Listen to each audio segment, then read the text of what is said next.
Joining us now, Brian Brooks, CEO of Bitfury, the Bitcoin miner. Brian, takeaways for the industry? Looked like the market liked it.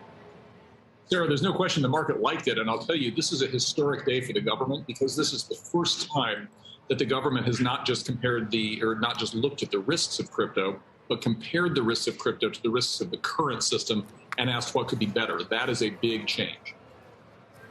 We just talked to the Commerce Secretary a little bit about it. I think also this notion that the U.S. wants to be competitive when it comes to digital currencies is interesting. It's a strong statement in light of what we got from China, which doesn't seemingly want anything to do with it. So what does that look like to you?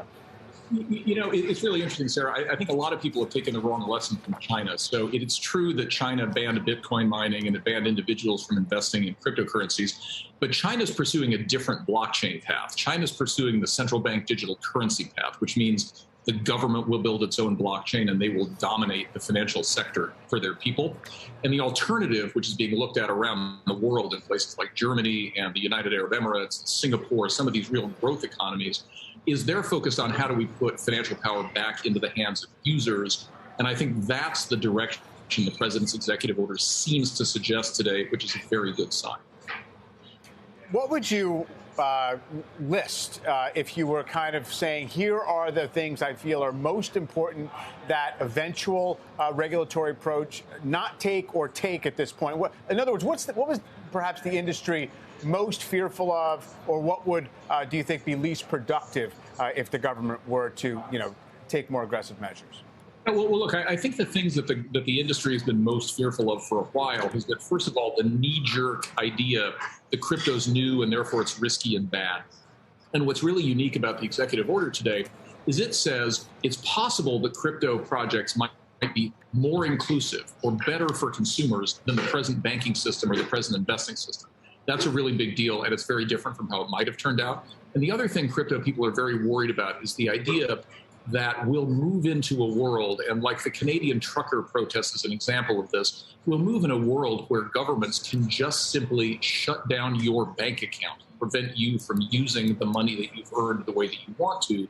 Many people believe that crypto is an alternative to that because it's a user-controlled financial system.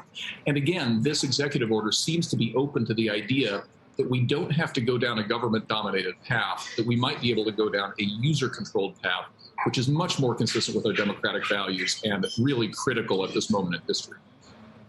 Has Bitcoin proven anything about its worth and use in Russia when it comes to navigating around sanctions? Well, I mean, 100%, but less about navigating around sanctions and more about supporting the Ukrainian people. So, my company has 50 people who live and work in Ukraine and are currently on the run from an invading onslaught.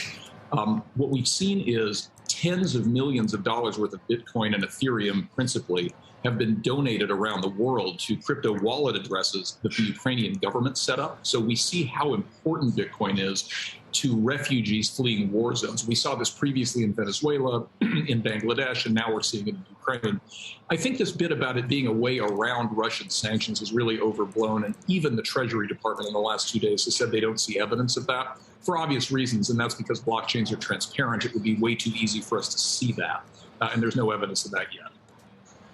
You mentioned that there was a sense there that maybe there would be a knee-jerk regulatory response because Bitcoin and crypto are new and therefore seen as risky. But isn't there also a legitimate criticism, or at least a question, that the prevailing interest, if you looked at a typical interest in this area, it is in speculation, and I think there's also some hesitation around products that are meant to look like traditional financial products, whether they are deposits giving you a high yield, that really are not as safe as the existing ones. And how do we navigate around those things? Well, I guess I'd say a couple things about that. So first of all, the concept that crypto is principally for speculation probably made sense 5 years ago. But at this point, we've got payment networks being built around stable coins on various protocols that are so much faster and cheaper and quicker to settle than the current system is, that I think it's starting to become clear what crypto is about, and it isn't really principally speculation. That's really what all of these layer one protocols are showing us. I think that as much as anything, there is a belief that what we need is a path for crypto projects that people are investing in to be registered, to be disclosed, et cetera. And the strange limbo we've been in the United States over the last 5 or 6 years has been the idea that if in fact your crypto,